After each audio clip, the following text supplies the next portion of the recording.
Коньяк Азнаді.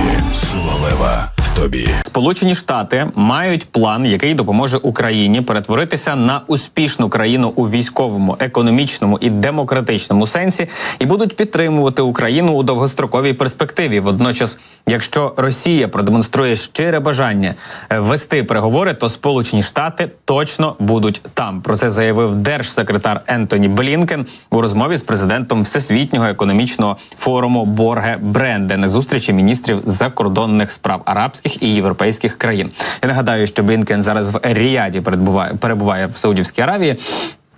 Загалом американський дипломат наголосив, що Сполучені Штати, або навіть Сполученим Штатам вдалося згуртувати держави по усьому світу для допомоги для нашої країни через розуміння, що агресія Росії спрямована не лише проти України, а й проти засадничих принципів світового порядку.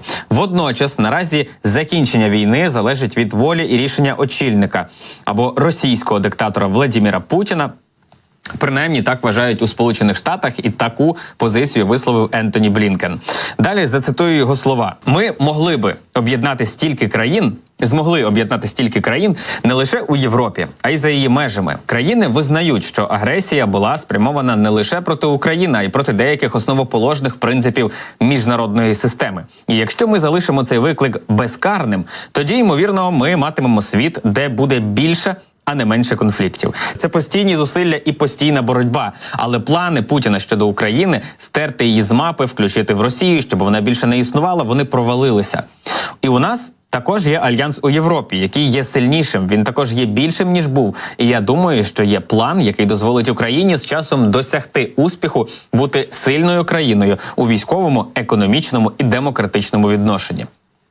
Тим часом, ухвалення у Сполучених Штатах закону про додаткове фінансування національної безпеки, за яким Україна отримує допомогу на загальну суму близько 61 мільярда доларів, стало серйозним, практичним і, можливо, навіть психологічним поштовхом для українців. Принаймні, таку думку має державний секретар Ентоні Блінкен. Цей пакет, хоч і ухвалений зі зволіканнями, і Блінкен це відкрито визнає, це все ще є демонстрацією намірів Сполучених Штатів надавати довготривалу підтримку Україні всупереч розрахункам Владимира Путіна, якось перечекати, можливо, західних партнерів України. Блінкен характеризує співпрацю Сполучених Штатів з європейськими та світовими партнерами щодо задоволення негайних потреб України як взірець розподілу тягаря, де партнери зробили навіть більше деякі, ніж Сполучені Штати. Окремо, Блінкен також в черговий раз наголосив на тому, що війна в Україні стала для росіян стратегічною поразкою, бо Росія наразі є слабшою в економічному, військовому та дипломатичному планах. Але я мушу додати, що не всі, до речі, із цією думкою згодні, тому що деякі німецькі аналітики, деякі німецькі політики і американські колишні командувачі у тому числі говорять про те, що з меншими фінансовими спроможностями росіяни змогли збільшити кількість виготовлення своєї техніки і зброї загалом і працюють тепер не лише з конвеєра на фронт, але з конвеєра на фронт і ще й у запас. Тому навряд чи можна назвати Росію слабкою державою чи якоюсь дуже сильно ослабленою, тому все ще росіяни мають можливість і мають змогу продовжувати цю повномасштабну війну. Але, за словами Блінкена, Росія переорієнтувала свою економіку у спосіб, який не є стійким. Він може спрацювати в найближчій перспективі, але це не можна підтримувати у довгостроковій, як каже Блінкен. І загалом Росія слабша економічно, вона слабша у військовому плані, враховуючи знищення такої кількості її сил, і вона слабша дипломатично в більшості країн світу. І не говорить за всі країни, але говорить за більші частини світу. Можливо, йдеться якраз про втрату російських важелів впливу у певних державах. За словами Блінкена, українці як ніколи об'єднані, зокрема і проти Росії, чого не було до 2014 року, за словами Блінкена. Також більш згуртованим став і Північно-Атлантичний альянс, до якого приєдналася Швеція і Фінляндія, нагадаємо собі. Це подія, як каже Блінкен, якої неможливо було уявити ще кілька років тому. Разом з тим, Європа змогла позбутися залежності від російських енергоресурсів за ті 2 роки, що триває повномасштабне вторгнення Росії на територію нашої країни. Усе це Блінкен вважає величезною стратегічною поразкою росіян і каже, багато в чому Путін прискорив речі, яким він намагався запобігти. Я сподіваюся, що є визнання конкретно цього фактору.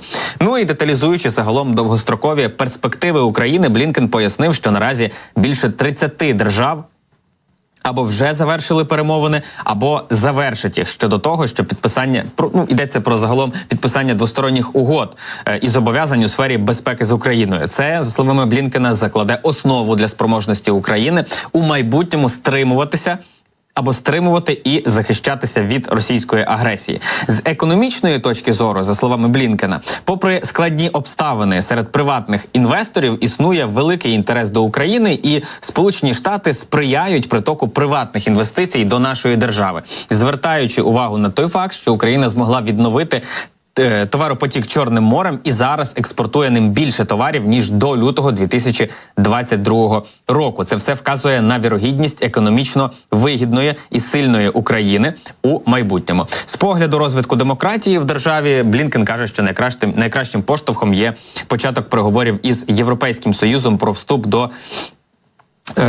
до ЄС. Водночас закінчення війни державний секретар вважає так: здебільшого залежить від Владимира Путіна і того, що він вирішить, взявши до уваги усі фактори. Все зазначене є найпотужнішою відповіддю Путіну, тому що це говорить про те, що Україна не тільки виживе, але й зможе процвітати в майбутньому. Тому я сподіваюся, що пан Путін зрозуміє повідомлення і продемонструє готовність вести щирі переговори відповідно до основних принципів, які є основою міжнародної спільноти, статуту ООН, суверенітету, територіальної цілісності і незалежності. Якщо вони належним чином підтверджені, має бути рішення. І фіналізує свій виступ Ентоні Блінкен: щойно Росія продемонструє, що вона щиро бажає вести переговори, ми точно будемо там. І я вірю, що українці теж там будуть.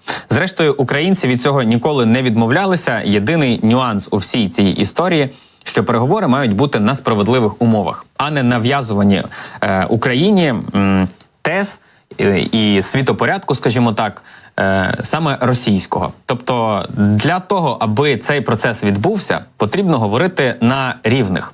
Росіяни також склалося історично, і не лише історично, що росіяни розуміють тільки мову сили і завжди намагаються проштовхувати свої інтереси, в тому числі на перемовних процесах, вибиваючи для себе кращі преференції, вибиваючи для себе кращі умови. І відповідно з росіянами говорити потрібно виключно на таких самих умовах, тобто з позиції сили. Інакшого варіанту немає. Україна мільйон разів говорила про те, що готові сісти, готові переговорити, готові вирішити, але на рівних. Росіяни такої готовності зараз не демонструють. Будь-які заяви про те, що росіяни хочуть долучитися до переговорного процесу, якщо ми послухаємо, що говорить Лавров, Пєсков, російські пропагандисти чи Владимир Путін, це все може відбутися тільки на умовах Російської нацистської федерації, що є неприйнятним і неможливим для України. Бо ми всі прекрасно розуміємо, що будь-які перемовини з Російською Федерацією в конкретний момент часу – це лише відтермінування для російського майбутнього потенційного великого наступу. Тому що росіяни відновляться, вони нікуди не зникнуть з політичної карти світу, вони нікуди не зникнуть із географічної мапи світу, вони залишаться з нами назавжди, тому що це величезна країна, яку, не знаю, розвалити чи робити вигляд, що її не існує, просто неможливо. Треба навчитися жити так, щоб в будь-який момент, коли росіяни захочуть напасти знову, мати можливості, зброю, ресурси, хорошу економіку для того, щоб цьому протидіяти і назавжди відбивати бажання росіян, в принципі, атакувати. А якщо вони і наважаться вже піти на цей крок, то дати гідну відсіч, щоб це майбутні потенційні протистояння, вони не затягувалися. Чи будуть ці майбутні протистояння? Ніхто не знає. Судячи з історії, так будуть, бо росіяни завжди це робили. Але питання буде тільки в тому, хто наскільки ефективно зможе від них відбиватися. Те, що пропонує Росія, якщо вірити, наприклад, журналістам Die Welt, це навряд чи можна назвати справедливим миром, тому що на початку повномасштабного вторгнення росіяни пропонували Україні сісти за стіл перемовин на їхніх умовах, зменшивши кількість артилерії ствольної та реактивної, зменшивши кількість флоту, танків, неприєднання до НАТО, але єдине, проти чого росіяни були не проти, це що стосувалося вступу України до Європейського Союзу. Але знову ж таки, це документ, на який посилаються журналісти Die Welt. Де вони його взяли, як він виглядає, не зрозуміло. Плюс цього офіційно ніхто не коментував ні з російського боку, ні з українського. Тому ми можемо лише припускати, що таке дійсно існувало, але, зрештою, від російських пропагандистів чи військово-політичного керівництва ми теж чуємо цю тезу про те, що мир можливий, переговори можливі, але тільки на умовах Росії. Все, крапка.